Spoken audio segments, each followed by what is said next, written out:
Tonight, turbulent weather returns. And then I looked out and my tree's gone. Manitobans once again in recovery mode after severe weather sweeps across the south. Also tonight, too easy. They knew what they were going to do. One man's disbelief as thieves take his off-road vehicle off into the distance. Plus, more room to roam. How soon the downtown Skywalk could see an extension and where it will lead.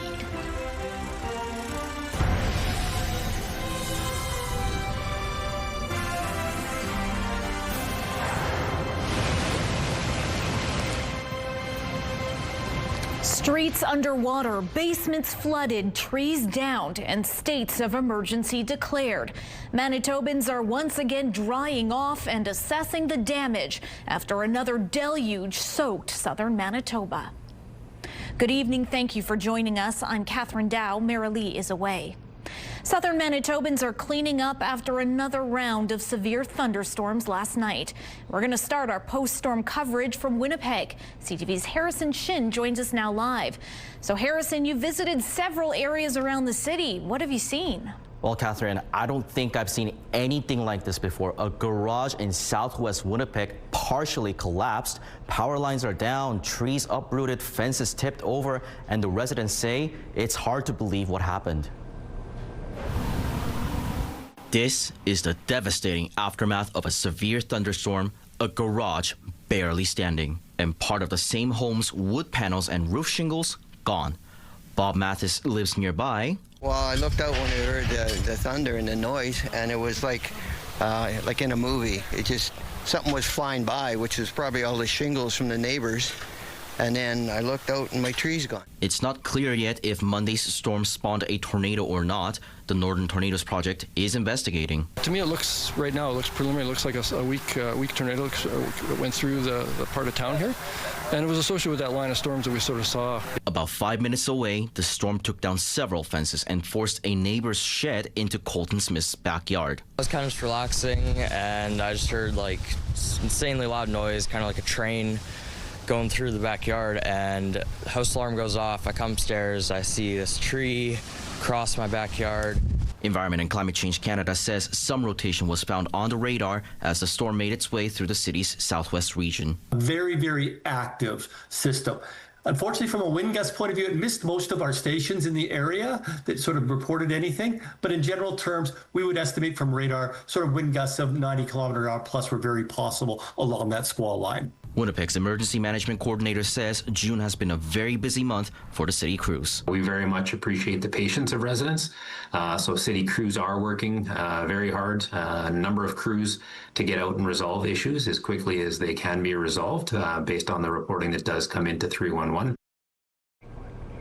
The city says they received reports about 20 sewer backups and 35 plugged catch basins.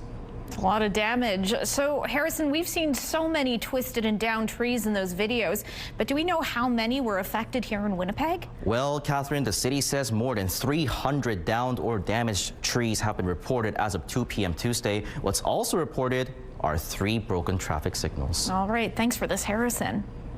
And Winnipeg was far from alone. Brandon was slammed with more than 100 millimeters of rain. These videos of a Brandon excavator attempting to mitigate flooding were sent to us by Quail Ridge resident Serafina Gilbert, who confirmed she is safe. The city's mayor, Jeff Fawcett, says they've received 30 calls and counting about overland flooding. He says there are also pumps running across the city to keep the water moving. So they are doing a lot of cleanup right now because there wasn't the winds that we've had at times, but there was such heavy rain that there's lots of tree debris all over the place. And then as much as we had the streets cleaned, when you wash the streets like they were washed with that rain yesterday, it does still bring a lot of things down. So getting cleaned up. Fawcett says several roads were closed and transit services rerouted last night, but they are all operating normally now. But he adds they will be keeping an eye on river levels in the days ahead as all the water drains out of the surrounding region. And the municipality of Boissevain-Morton has declared a local state of emergency over yesterday's flash flooding. I had freezers full of food, fridge, stuff like that, washer, dryer, furnace. I think that's all kind of messed up. That's Darren Sikinski, who spoke with CTV News from his flooded basement in the Southwest community earlier today. In a statement on social media, the municipality says even though all its systems and lift stations operated as intended, the sheer volume of water has overwhelmed its capacity. Residents are being asked to limit non-essential water use to help the system recover and exercise extreme caution when traveling, particularly on rural roads.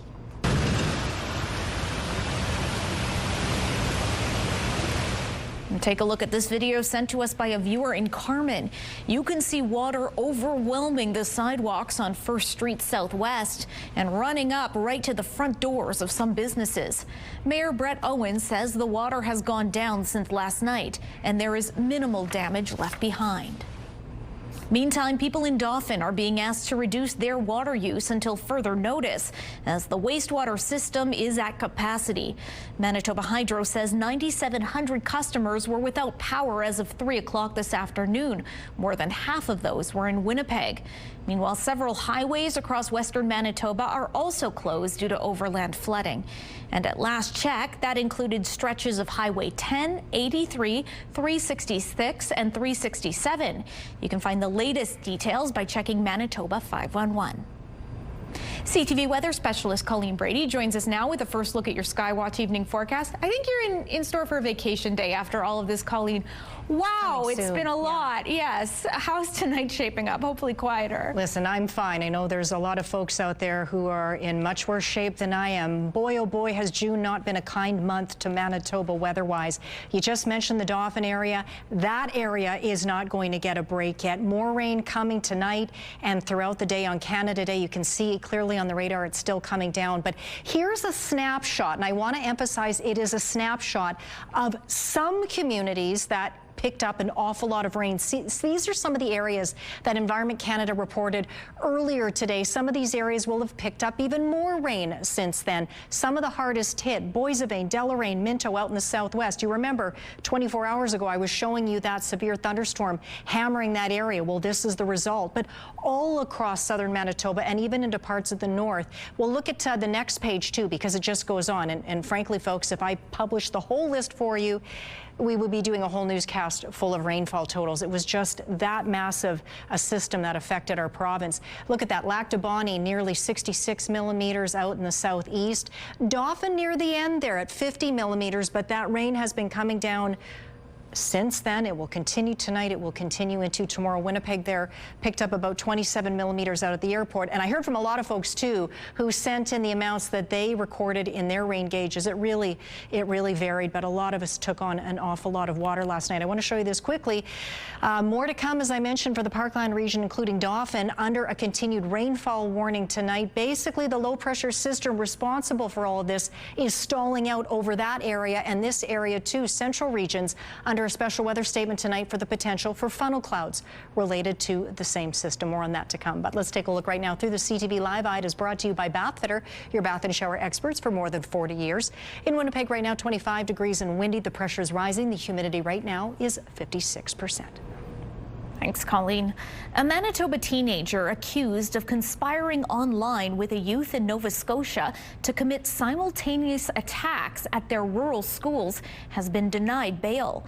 The 14-year-old boy from Rivers, Manitoba, appeared by video in Brandon Court today, where a provincial court judge told him that he would have to remain at the Manitoba Youth Centre. The teen is facing charges of conspiracy to commit murder, counseling the offense of murder, and uttering threats. The boy was charged earlier this year after police in Canada received information from Interpol and the FBI that the two teens had been talking online about their desire to attack schools in Rivers and Bridgewater, Nova Scotia. At the time, police in Manitoba seized the boy's phone, other electronic devices, and 2 firearms owned by a relative.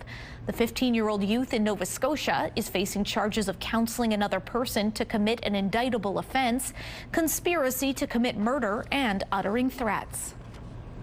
An incident in Winnipeg's Munro West neighborhood was met with a heavy police presence. This was the scene earlier today near the 300 block of Monroe Avenue. Police cruisers blocked off the area near Roche Street. Behind them, our CTV cameras captured the service's tactical team, an ambulance, and many more police cruisers. Exact details on why officers were there are scarce. However, police did say there was no risk to public safety. Today is the first day candidates for city councillor and school trustee positions could officially register. And we can now tell you which incumbents so far are running for their seats again. Evan Duncan, Cindy Gilroy, Sherry Rowlands, Jeff Brawadi, Debbie Sharma, Matt Allard, and Sean Dobson are all registered in their respective wards. And as we told you previously, John Orlico, Janice Lukes, and Brian Mays have all announced they will not be seeking re-election. And another candidate is seeking the city's top job. 27-year-old Noah Redden is now the 9th registered mayoral candidate. Redden works as a software developer and says he has plans to build up the transit system and affordable housing stock. Winnipeg's civic election is set for October 28th. In and out in 3 minutes. That's how long it took thieves to steal a trailer and an off-road vehicle parked on a street in St. Adolphe. As CTV's Jeff Keel shows you now, the brazen crime was caught on the owner's doorbell camera. In just 3 minutes, thieves dragged this trailer and off-road vehicle away in the middle of the night in St. Adolphe. Too easy. They knew what they were going to do. The trailer and side-by-side, which is like a modern-day dune buggy, were parked here behind Paul Balaka's work truck. Late Sunday morning, Balaka was returning home from St. Malo. When he came around the corner towards his house, he knew right away something was wrong. And it's like, holy smokes, I don't see the machine. So we got closer, and then it was like, yeah, it's gone. So he started investigating. He checked his doorbell camera footage. Here you can see 2 trucks pull up around 4 a.m. One driver backs a truck up near the trailer and ties a rope to it. He then pulls the entire trailer off the block it was resting on, making just enough room for the other driver to back in and hook the trailer to his truck hitch, and then they're off. Doesn't look that easy until you see it. And it is. One truck pulled it out of the way, the other truck backed in. They were both noisy. One was a diesel truck. The other one dragged it, so it was making a lot of noise. Balaka says despite that noise, no one heard a thing. The St. Adolphe homeowner says he is relieved they didn't take his boat too. Still, with cameras everywhere these days, he can't believe how brazen the thieves were. Pissed. A lot of money and effort put into the machine. You know, my kid, her and I, it was our thing. And where we live, I mean, you just drive right out of the garage and go. The RCMP say they are investigating. Jeff Keel, CTV News, St. Adolphe. A large construction contract for Winnipeg's most expensive project could soon be approved. A report at City Hall is recommending an $815.5 million agreement be awarded to Red River Biosolids Partners. That's for Phase 2 of the North End sewage plant expansion. The upgrade is needed to treat sludge and turn it into reusable biosolids. The report says the new facilities are expected to begin treating biosolids in October 2030 and will be substantially complete by the following March. Previous reports have said the city could run out of sewage capacity by or before the end of the decade. That's because of our growing population. The sewage plant project is being done in 3 phases and is estimated to cost more than $3 billion. A park in desperate need of a makeover could soon be the home of new pickleball courts, lacrosse fields, and more. John Bloomberg Park, located near Headingley, might be getting a new lease on life. Red River Exhibition Association is working with the City of Winnipeg on a 50-year lease. The proposed price tag, $1 per year. But it does come with a pricey catch. The park was leased by Softball Manitoba until 2023. That's when the organization announced it couldn't afford the $3 million worth of needed repairs. Garth Rogerson with the Red River X says he didn't want to see the green space just disappear. It was just sad to me that it was sitting vacant, and it had been sitting vacant for a number of years. So when they couldn't get anybody to take it over, I said, maybe we should do it because it's an important community asset. And we have the capacity to be able to do that. So let's take that on and create a partnership with the city. The first hurdle they need to pass is a review by Winnipeg's Property and Development Committee on July 6th. If approved by City Council, work could start early next year. The downtown Skywalk could soon be getting an extension. It would connect the existing Skywalk to the as-yet unfinished Sutton Place Hotel on Carleton Street. That's next to True North Square. The company behind the 352-room luxury hotel is requesting $6 million from the city and province for the Skywalk. The Public Service is recommending the city put up $2 million from a previously approved grant and another $1 million in tax increment financing. That is on the condition that the province cover the other half. Construction on the new hotel is expected to wrap up in 2028. The Winnipeg Police Service has unveiled a newly designed police cruiser, and it's unlike any you've seen on the force. The cruiser's artwork honors Indigenous cultures, teachings, and traditions. It was created in partnership with the Assembly of Manitoba Chiefs and designed by Brian Hunter, who is of Métis descent. The very visible cruiser is also intended to help build trust, foster relations, and acknowledge Indigenous peoples in our community. This is a symbol of the work and collaboration that we will see between First Nations leadership here in Manitoba with the Winnipeg Police Service and how we can further support the need within our community to make sure our communities are safe and to make sure that people recognize that they are represented in every space within the city. The cruiser will be used solely by WPS's Community Relations Division. Members of the public can request its appearance at events, including powwows, parades, and other celebrations. Still to come tonight, a key CUSMA deadline is coming up tomorrow. I wouldn't expect any drama tomorrow. I'm not looking for my pen. Plenty of questions remain around renewing the North American Free Trade Deal. We'll explain where the negotiations stand when we return.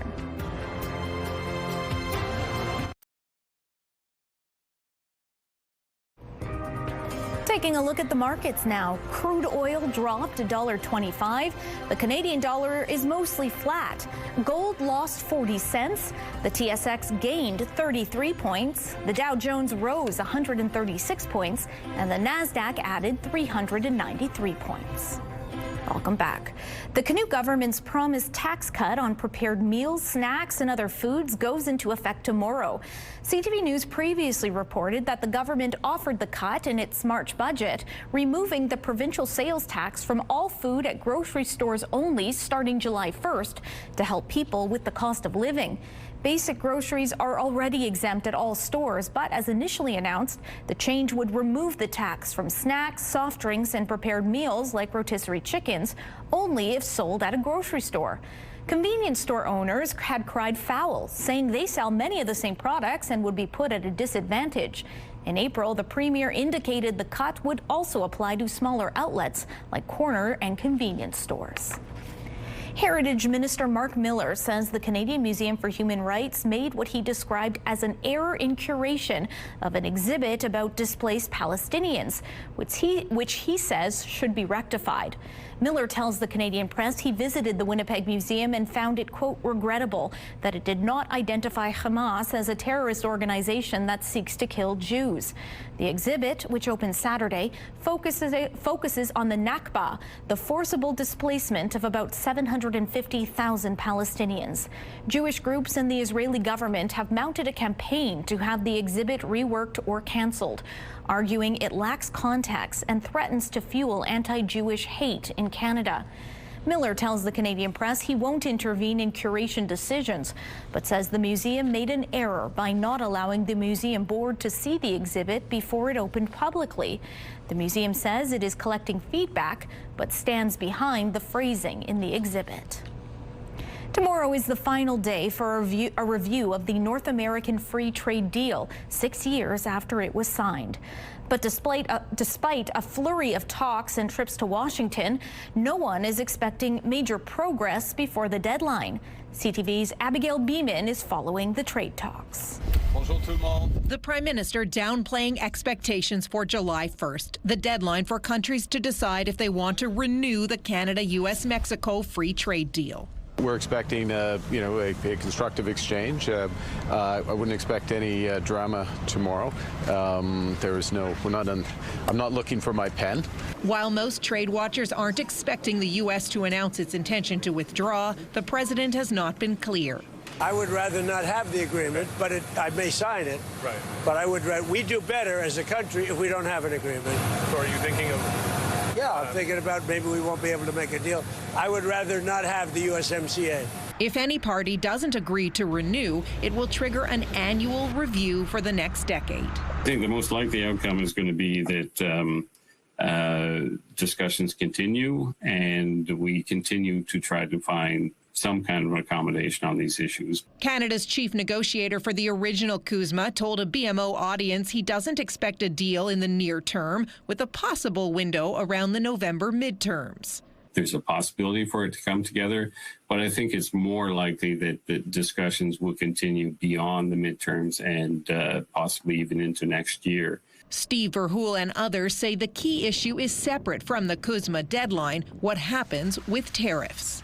We haven't been able to get the United States to drop all of these additional tariffs that it has imposed on Canada and that are actually really devastating to a large number of Canadian businesses currently. Canada, Mexico, and the U.S. will meet virtually tomorrow, with our country represented by Canada-U.S. Trade Minister Dominic LeBlanc.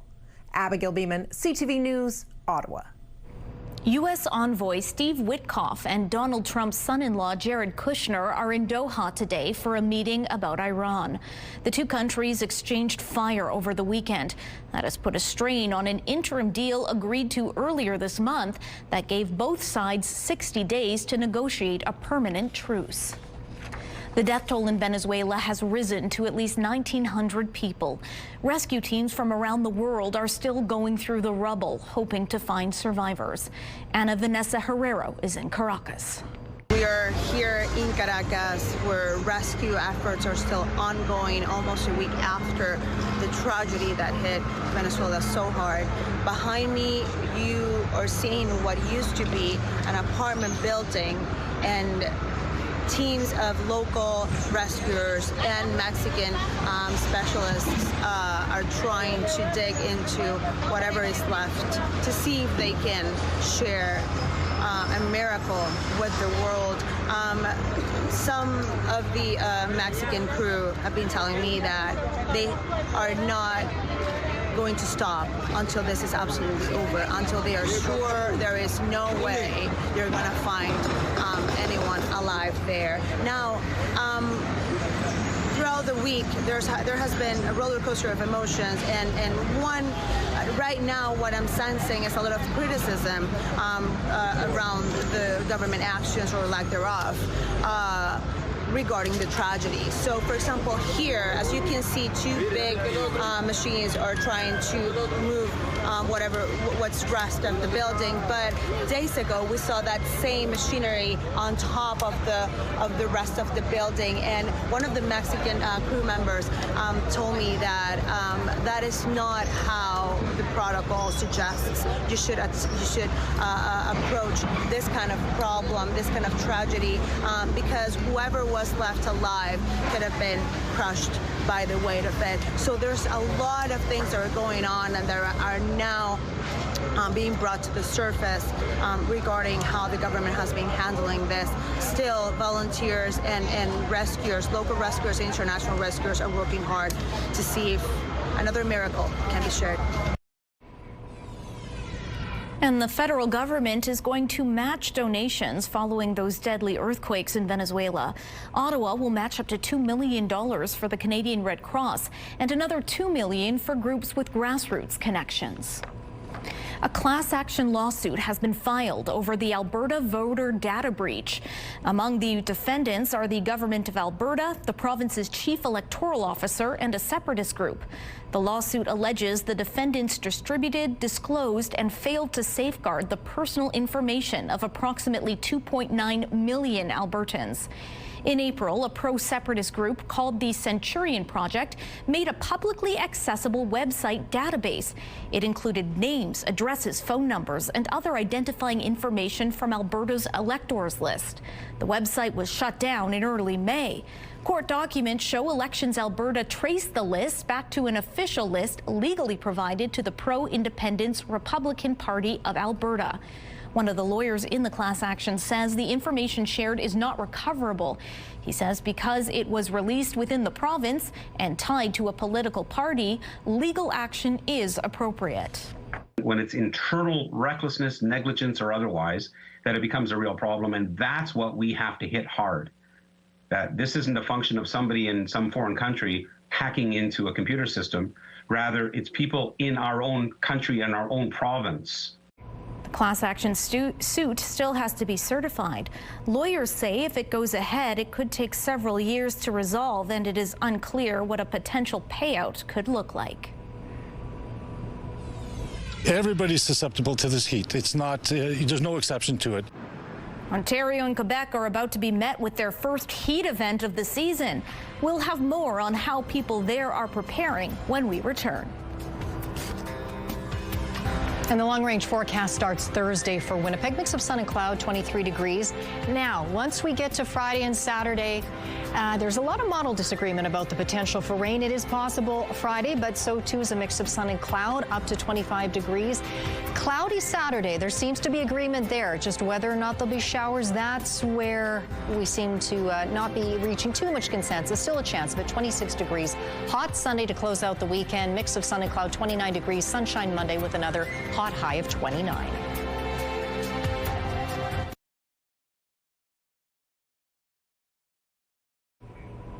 People living in transitional housing will benefit from a downtown hotel remodel. The Fairmont Winnipeg is making some upgrades to its rooms and facilities. Along with stripping the hotel down to its studs, it'll also be bringing in new furnishings. But 12,000 pieces of its old decor, furniture, and appliances will be getting a second life. Beds, tables, chairs, curtains, and a plethora of other items will be diverted from landfills. They'll be donated instead to the charity Linking Hope and its 120 community partners, which will distribute the goods to families fleeing violence, newcomers, those in northern communities, and more. Together. And their excitement is what this is about. The excitement of being able to give some furniture to folks that might not otherwise have it. We just heard from the Selkirk Transitional Group and Equal Housing that the McLaren, many of the folks that live there don't have sinks. So we're going to be working on getting those out of here in the next couple of weeks so that folks in those spaces can have sinks. Yeah. Linking Hope says they are aiming to clear out all the goods and distribute them wherever there is need across the province. The first major heat wave of the summer has descended on central Canada. Sweltering conditions hovering in the mid-30s and feeling more like 40 degrees with the humidity are expected to last several days in Ontario and Quebec. And that means heat warnings and health risks. CTV's John Van Valley Rao has more on the sticky conditions and how to stay cool. In downtown Toronto, the oven is now on full blast. It's pretty hot, pretty hot. This fan is like slightly cooling me, but not really. Some people doing what they can to protect themselves from heat that officials say can be dangerous. Everybody's susceptible to this heat. It's not, there's no exception to it. In much of southern Ontario, Environment Canada issuing an orange warning, saying highs, not including humidity, will be between 34 and 37 Celsius over the next few days. When the duration exceeds 3 days, we can consider if the impact is sufficient, we go to an orange warning. And so this is what we're expecting for this week. Civic Center hours in Toronto are being extended to provide a cool place to shelter. And some pools are being kept open later, with little relief at night. Overnight lows forecast to get down to just 24 or 25 Celsius. That's 8 degrees above normal. It's going to be warmer tomorrow.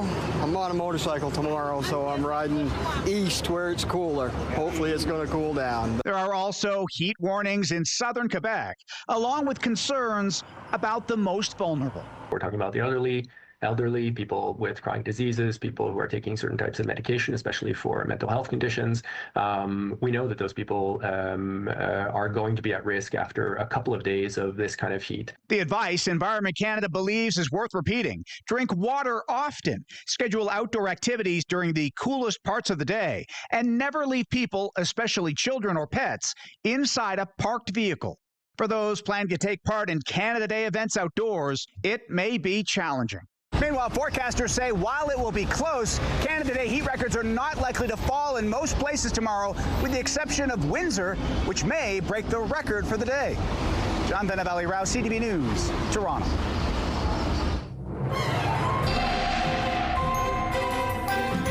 CTV Skywatch weather brought to you by South Beach Casino and Resort. Visit southbeachcasino.ca.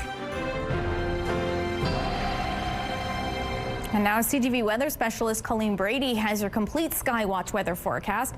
We might not be feeling like the mid-40s, Colleen, but it is still pretty hot out there. Yeah, and that's been part of what's fueled some of these thunderstorms that we've experienced, severe thunderstorms to be clear. We've had increasing heat and increasing humidity for several days in a row, and we've seen the results of that, and we're continuing to see rain coming down in the Dauphin area in the Parkland region. They don't need any more rain there, but it is continuing to come down tonight. The rain warning continues to remain into effect. Dauphin, Swan River, and a lot of these areas might pick up another 5-10 millimeters of rain tonight. I mentioned earlier the low pressure system responsible for dumping all that rain on that area is basically stalling out, but it's also weakening importantly. But nonetheless, that rain could stop any time now, thanks. I'll zoom in on that area, and as expected, the heaviest band of rain today was expected to come through in a line from about Roblin over to Dauphin, and that's what we're seeing play out on the satellite radar. But from the Parkland region and the orange warning for rainfall, we head into central parts of the province and just pushing into northern Manitoba, lighting up in gray. A special weather statement issued there related to the same low pressure system. Not only is it stalled out over the Parklands, it's really over western Manitoba and central areas, and it's produced the possibility anyway of funnel clouds developing. Not a certainty that that's what will happen. Keep your eye on the sky if you're in those communities. Typically, these types of funnel clouds don't pose a danger at the surface, at the ground, but should the rotation intensify, if any actually do develop, and they do come to the surface, that would produce a tornado. So just be vigilant there for the next few hours. Meanwhile, just watch the futurecast. You're just going to see this rain spinning around. That's that low just stalling out.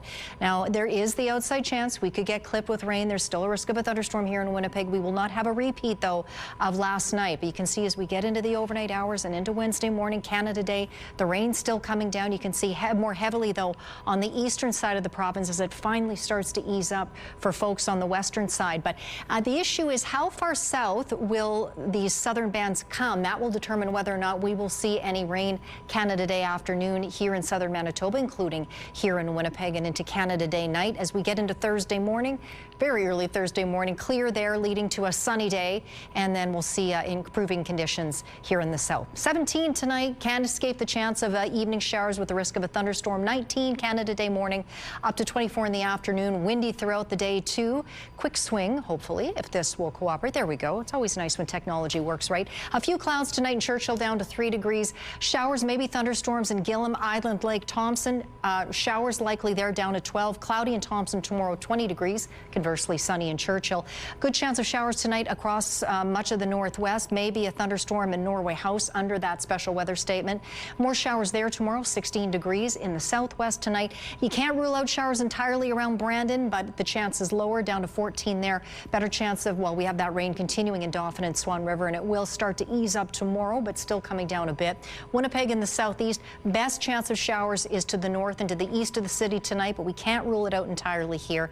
Overnight lows in the upper teens. Mid-20s highs for Canada Day with that chance of showers tomorrow afternoon. Partly cloudy in northwestern Ontario tonight. Yeah, that low, that's very warm overnight in Kenora, isn't it? Should be 16 overnight there. Let's take a look at our first weather photo. It is sent to us by Lucy up in Norway House. This is how the clouds were looking late this afternoon, again under that special weather statement there. And this is the hail that dropped on St. Genevieve. That photo is from Vibe. Send us your weather photos to winnipegweather@ctv.ca. Obviously, if it's not too hot, we can wear long pants and a long sleeve shirt. Tick season is unfortunately in full swing. What's behind the rising numbers and how you can keep yourself safe? That's next in Medical Watch.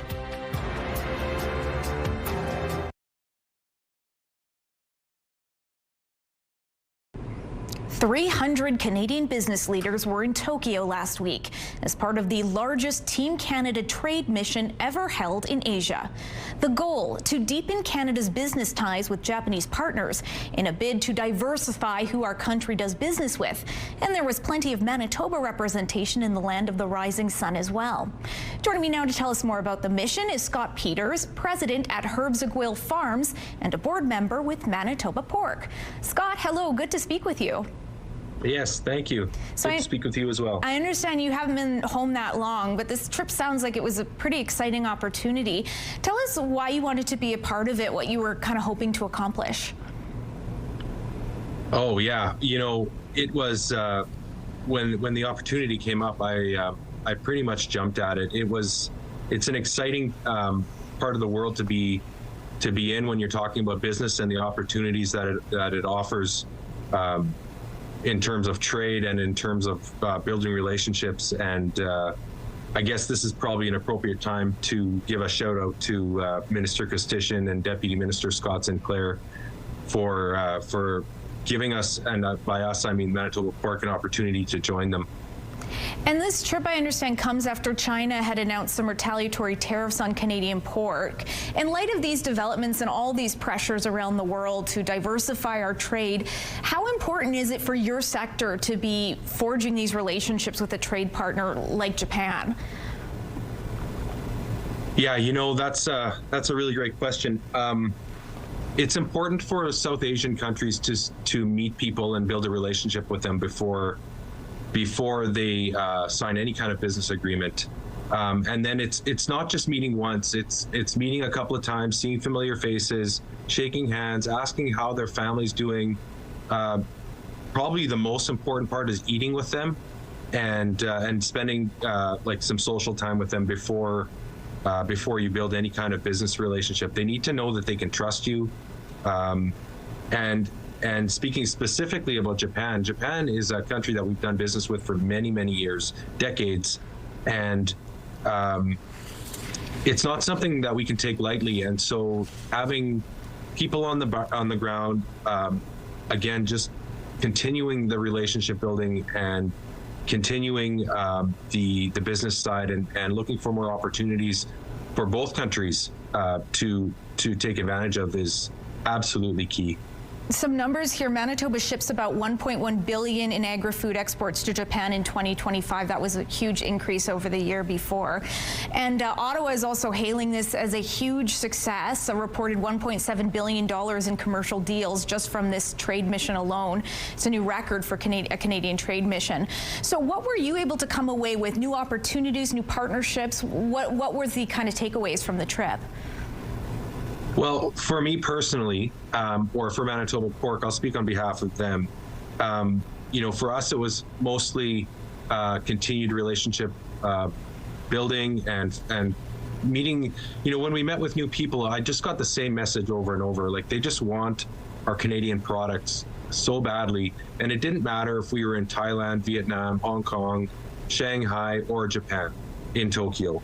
They were all saying the same thing. They all want our high quality products. And so for us to walk away with something like, you know, knowing that we are selling the best stuff in the world to markets that want our products and to consumers that want to eat it, that feels pretty good.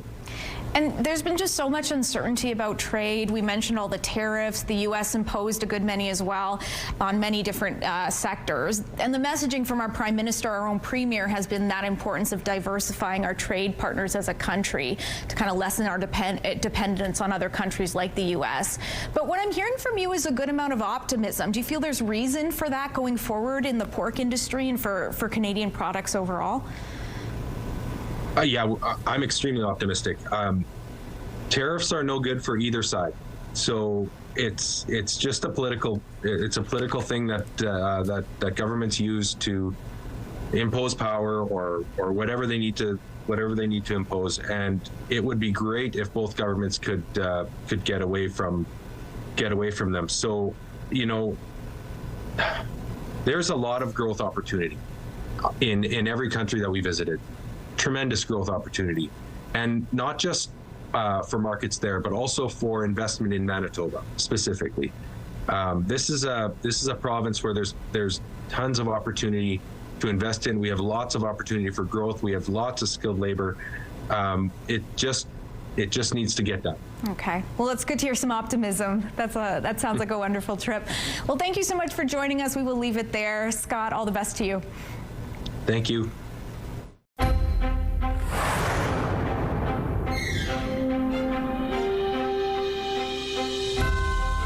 Canada has approved its first generic version of the weight loss drug Wegovy.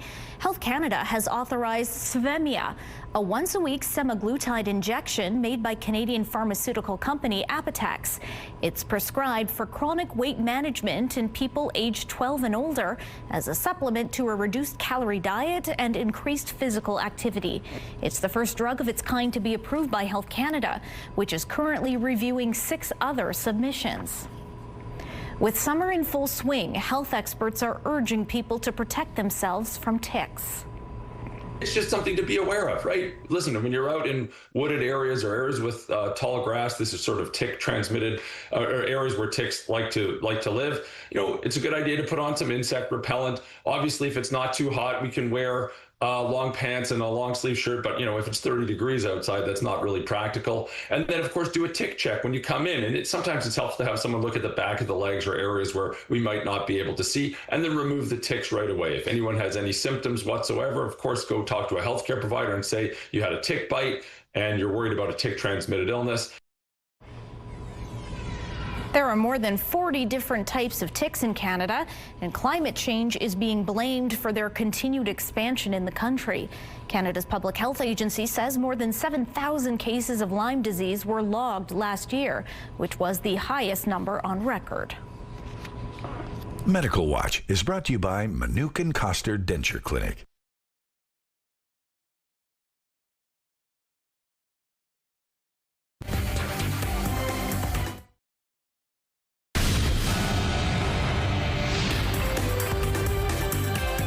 Spotlight sponsored by the Casinos of Winnipeg, presenting Nearly Neil and the Solitary Band. Well, get ready for a smooth night of nostalgia when this Grammy Award-winning R&B group takes the stage in Winnipeg. Is scheduled to take over the Centennial Concert Hall November 13th. The group is best known for intimate chart-topping hits such as I Swear, I Can Love You Like That, and So Much in Love. They'll be joined by Filipino vocalist Jinky Vidal and Filipino rapper Conflict. Tickets are on sale now. Just head over to centennialconcerthall.com. Here's a look at just some of the local activities planned to help you celebrate Canada Day. Over at the Forks, there will be a citizenship ceremony at CN Stage tomorrow morning.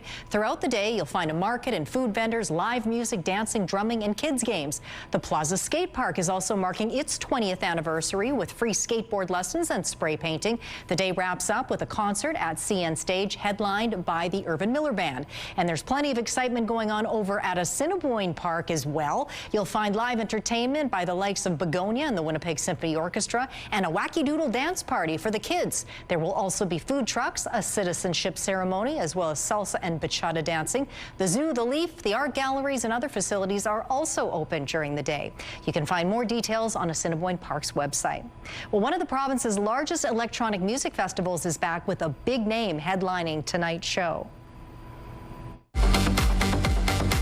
Tiesto is headlining tonight over at Summer of Sound at Red River Exhibition Park. He's far from alone. The two-day festival is packed with DJs including Danny Avila, Odd Mob, Pretense, and Witching Hour. Tomorrow's headliner is Slander. At last check, there were still some tickets available. Just head to summerofsound.ca. Your Tuesday primetime lineup kicks off with The Big Bang Theory. Match Game comes up next at 8. And Password wraps things up at 9. It's all right here tonight on CTV.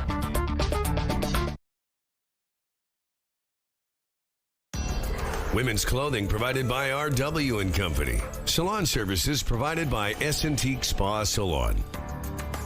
Quick look at the almanac. High temperature today in Winnipeg was 26. We have to go back to 1889 for the record, 35 degrees for the last day of June. Tonight down to 17, partly cloudy overnight. Chance of a shower in the afternoon on Canada Day. And then the possibility of rain returns by Friday. Thanks, Colleen. 2 NASA astronauts went on a spacewalk today. They were repairing a joint on the International Space Station's robotic arm. You've got your tether in a good config. I see it not tangled with anything. And I see your VRT is good. You look like you're in a good config. Astronauts Chris William and Jessica Mayer began their spacewalk just after 8 o'clock this morning. The joint on the Canadarm2 malfunctioned in May. The Canadarm2 was installed on the space station in 2001 and is nearly as old as the station itself. Just a casual 8 a.m. morning walk into outer space. It's a job to do and people to do it. That's right. Different life on the space station. All right, that's going to do it for us. Remember, you can watch CTV News anytime on our website, ctvnewswinnipeg.ca, and join Taylor for CTV News at 11:30. Good night.